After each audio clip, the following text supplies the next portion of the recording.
శ్రీమాత్రే నమః శ్రీ గురుభ్యో నమః. ప్రథమంగా మేషరాశి వారికి సంబంధించి 2025 జనవరి మాస ఫలితాలు ఇప్పుడు మనం తెలుసుకుందాం. మనకు సాధారణంగా మేషరాశి అంటేనే గుర్తుకు వచ్చేది భూతత్వ రాశి. అంటే వాళ్ళు భూమిని విడిచి సాము చెయ్యరు ఎప్పుడూ కూడా.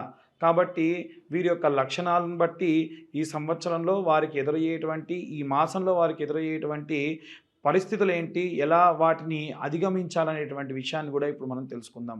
విద్యార్థుల విషయానికి వస్తే సాధారణంగా మేషరాశిలో ఉండేటువంటి విద్యార్థులు ఏంటంటే ఎలా చెబితే అలా పూర్తి చేసేటువంటి తత్వం గలవారు. కాబట్టి వీరికి అంతగా ఇబ్బందికరమైనటువంటి వాతావరణం ఏమి కూడా కనిపించట్లేదు.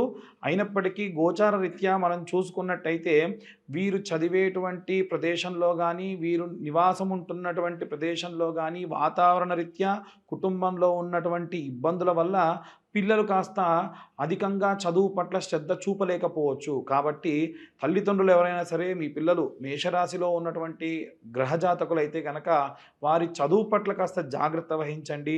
లేదంటే అనుకున్నంత ఉత్తీర్ణత రాకపోవచ్చు. అలాగే గృహిణుల విషయానికి వస్తే గనక జనవరి మాసం అంటే మన తెలుగునాట ప్రత్యేకంగా మనకు ఎక్కువగా కనిపించేది ఏమిటి అంటే పండగ వాతావరణం.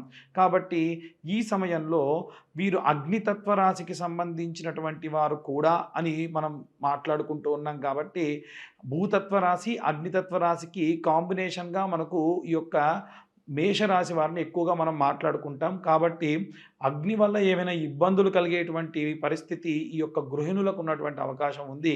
ఏమైనా వంట చేసేటప్పుడు కాస్త జాగ్రత్త వహించడం చాలా మంచిది.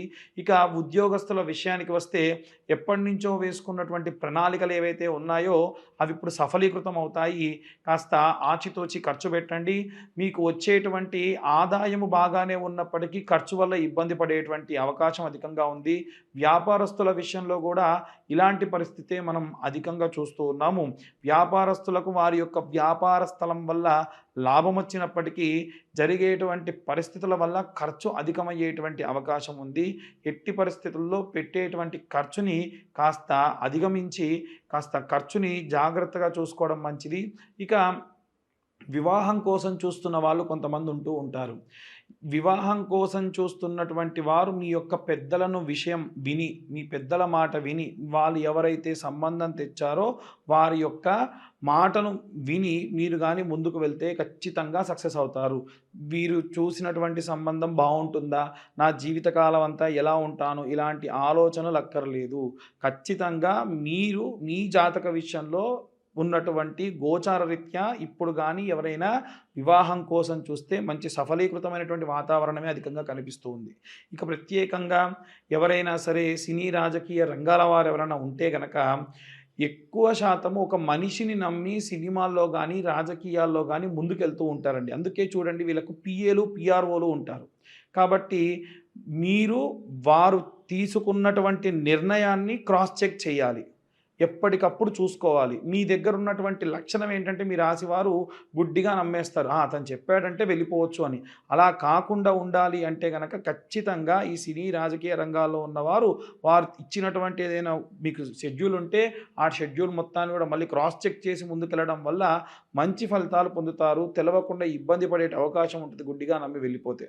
ఇక ప్రత్యేకంగా ఎవరైనా గృహ నిర్మాణ రంగంలో కానీ లేదా ఏమైనా భూమిని నమ్ముకొని పనిచేసేవారు కానీ, ఈ భూమిని నమ్ముకొని పనిచేసేవాళ్ళు రియల్ ఎస్టేట్లో ఉంటారు, రైతులు కూడా ఉంటారు. రైతుల విషయంలోకి వస్తే ప్రత్యేకంగా దేవుణ్ణి నమ్మి వాళ్ళు పాపం కష్టపడి కోతలు అన్నీ కూడా వేసి చేయడం వల్ల ఒక్క వాతావరణ సమస్య వస్తే తప్ప అన్ని విషయాల్లో కూడా మంచి వాతావరణమే కనిపిస్తుంది. కానీ గృహ నిర్మాణ రంగానికి భూమిని కొని అమ్మాల్సి క్రయ విక్రయ సంబంధితమైనటువంటి విషయాల్లో మాత్రము ఈ యొక్క మేషరాశి వారికి సంబంధించి ఎప్పుడు మీరు ఆ పనికి వెళ్తున్నా సుబ్రహ్మణ్య దర్శనం చేసుకొని వెళ్ళడం శ్రేష్టము.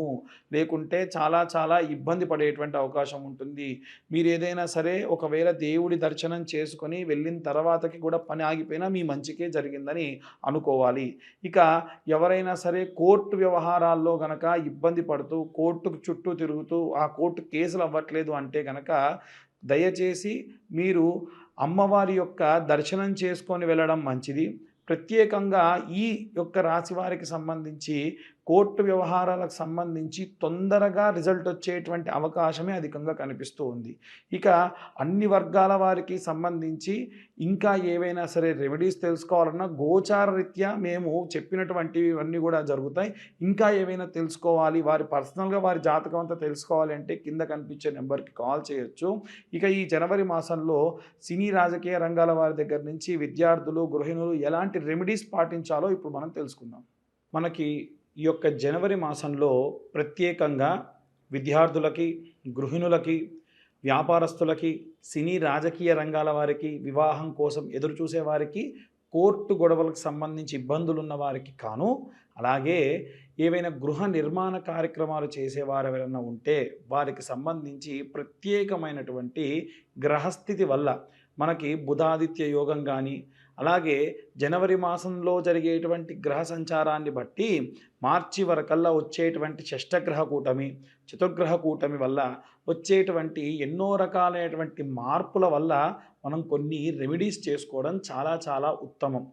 అవి ఏమేం చేసుకోవాలి, ఎవరెవరు ఎలాంటివి చదువుకోవాలి అనేది ఇప్పుడు మనం తెలుసుకుందాం. విద్యార్థుల విషయానికి వస్తే గనక విద్యార్థులందరూ కూడా ఓం వాగ్దేవ్యై నమః అన్న మంత్రాన్ని ప్రతిరోజు 11 మార్లు పఠనం చేస్తూ వీలైనంత వరకు వారానికి ఒక్కసారైనా సరే నీలా సరస్వతి స్తోత్రాన్ని వినడం కానీ పఠనం కానీ చేయించడం చాలా చాలా మంచిది. అలాగే గృహిణులందరూ కూడా అయితే గనక రోజు మీ ఇంట్లో ఒక చిన్న అమ్మవారి యొక్క విగ్రహం కానీ, ఒక బొటనవేలు పరిమాణంలో ఒక విగ్రహాన్ని పెట్టుకొని అమ్మవారి ముందు ఒక ఒక్క పెట్టుకొని శ్రీమాత్రే నమః అనుకుంటూ 108 సార్లు కుంకుమతో అర్చన చేసుకోవడం చాలా చాలా ఉత్తమం. అలాగే ఎవరైనా ఉద్యోగస్తులు కానీ, వ్యాపారస్తులు కానీ ఇప్పుడు నేను చెప్పేటువంటి ఈ మంత్రాన్ని పఠనం చేయడం చాలా చాలా శ్రేయస్సుకరం. ఆ మంత్రం ఏమిటి అంటే ఓం క్లీం కృష్ణాయ వాసుదేవాయ హరయే పరమాత్మనే ప్రణతక్లేశనాశాయ గోవిందాయ నమో నమః.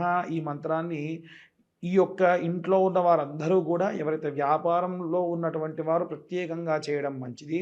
అలాగే మీ వ్యాపార స్థలం దగ్గర ప్రతిరోజు సాయంత్రం సమయంలో ఐటీలో ఉండేటువంటి వ్యాపారస్తులు ఉంటారు, పెద్ద పెద్ద ఎంఎన్సీలో ఉండేటువంటి వ్యాపారస్తులు కూడా ఉంటారు. నేను చెప్పేటువంటిది అన్ని వర్గాల వ్యాపారస్తులకి కూడా అనేటువంటిది బాగా గమనించాలి. ఇందాక చెప్పిన ఉద్యోగస్తులకు కూడా ఒక పచారీ కొట్లో పనిచేసే ఉద్యోగస్తుడు ఉంటాడు, అలాగే ఒక ఎంఎన్సీ కంపెనీలో పనిచేసేటువంటి ఉద్యోగస్తుడు ఉంటాడు. అందరికీ కలిపి చెప్పినటువంటి మంత్రం అది. అయితే ఈ వ్యాపారస్తులు ప్రత్యేకంగా ఏం చేయాలి అంటే ప్రతిరోజు వ్యాపార స్థలంలో సాయంత్ర సమయంలో కాస్త ధూపం వెలిగించి అమ్మవారికి సంబంధించినటువంటిది ఏదో ఒక మహాలక్ష్మీదేవికి కానీ లేదా అమ్మవారికి సంబంధించినటువంటి మంత్రపఠనం చేయడం చాలా చాలా మంచిది. ఒకటి. రెండవది ఏమిటి అంటే మీరు వ్యాపార స్థలాన్ని బంద్ చేసి వెళ్ళేప్పుడు ఒక పేపర్ తీసుకొని కుడివైపు 3 సార్లు ఎడంవైపు ఒకసారి తిప్పి అక్కడ పడేసి వెనక్కి తిరిగి చూడకుండా వెళ్ళిపోవడం చాలా చాలా ఉత్తమం. మనం మార్వాడీస్ని కానీ జైష్వాల్స్ని కానీ చూసుకున్నట్టయితే వారి వ్యాపార స్థలం దగ్గర ఇలా చేస్తారు. ఎందుకంటే మన వ్యాపార స్థలం దగ్గరికి ఎంతోమంది వచ్చేటువంటి వాళ్ళు శౌచముతోని, మైలతోని, అంట్లతోని వస్తారు. కాబట్టి అవేవి రాకుండా ఉండాలి, అవేవి మీకు అంటకుండా ఉండాలి అంటే ఈ రెమెడీ చేయడం మంచిది. అలాగే వ్యాపార స్థలం దగ్గర కౌంటర్లో ఒక పటికని ఉప్పులో పోసి గాజు పాత్రలో ఉప్పు పోసి పెట్టుకోవడం మంచిది. నిమ్మకాయని గాజులో వేయడం వల్ల అది తేలితే మంచిది, మునిగిపోతే అంత శ్రేయస్కరం కాదు. అలాగే మీ క్లీనింగ్ చేసేటప్పుడు కొంచెం ఉప్పు పసుపు వేసిన నీళ్ళతోని క్లీన్ చేయించడం వల్ల కూడా సకల గాలి ధూళి యంత్ర మంత్రాల వల్ల వచ్చినటువంటి దోషాలు కూడా పోతాయి. ఇక ప్రత్యేకంగా సినీ రాజకీయ రంగాల వారు కానీ ఎవరైనా సరే కోర్టుల్లో పనిచేసి కోర్టు కేసులతో తిరిగేటువంటి వాళ్ళు పబ్లిక్ పోర్టల్లో బాగా ఉంటారు. కాబట్టి మనకు దుర్గా కవచము అనేటువంటి కవచం ఉంటుంది. ఈ దుర్గా కవచం ఎలా ఉంటుందంటే శృణోదేవి ప్రవక్ష్యామి కవచం సర్వసిద్ధిదం పఠిత్వా పాఠయిత్వా చ నరోముశ్చేత సంకటాత్ ఇలా ప్రారంభమవుతుంది. అమ్మవారికి సంబంధించి 8 శ్లోకాలు ఉంటాయి. ప్రతిరోజు అది చదువుకోండి. ఎందుకంటే పబ్లిక్ పోర్టల్లో తిరిగేటువంటి వాళ్ళకి ఎంతో దిష్టి తగులుతుంది. అది పోవాలి అంటే ఈ మంత్రాన్ని చదువుకోవడం చాలా మంచిది. ఇక ప్రత్యేకంగా ఏవైనా సరే ఒక పఠనాన్ని, ఒక మంత్రాన్ని మనం జపంగా చేయడం మంచిది అనుకుంటే ఎలా అనుకుంటే, ప్రతిరోజు అసుర సంధ్యా సమయంలో పంచాక్షరి మంత్రం అంటే ఓం నమః శివాయ అనే మంత్రాన్ని పఠనం చేయడం చాలా చాలా శ్రేయస్కరం. నిర్మాణ రంగంలో ఉన్న వాళ్ళైతే గనక శరవణ భవాయ విద్మహే కార్తికేయాయ ధీమహే తన్నో స్కంద ప్రచోదయత్. ఎందుకంటే ఆయన భూమిని చీల్చుకుంటూ పుట్టాడు కాబట్టి భూమికి సంబంధించిన మంత్రం, కుజుడికి సంబంధించిన మంత్రము, సుబ్రహ్మణ్య స్వామికి సంబంధించిన మంత్రం చాలా చాలా కాపాడుతుంది. ఈ యొక్క మంత్రపఠనాన్ని, రెమెడీస్ని ఫాలో అయ్యి అందరూ కూడా చాలా శ్రేయస్కరంగా ఉంటారని కోరుకుంటున్నా. అందరికీ కూడా మకర సంక్రాంతి శుభాకాంక్షలు, అలాగే నూతన ఆంగ్ల సంవత్సర శుభాకాంక్షలు.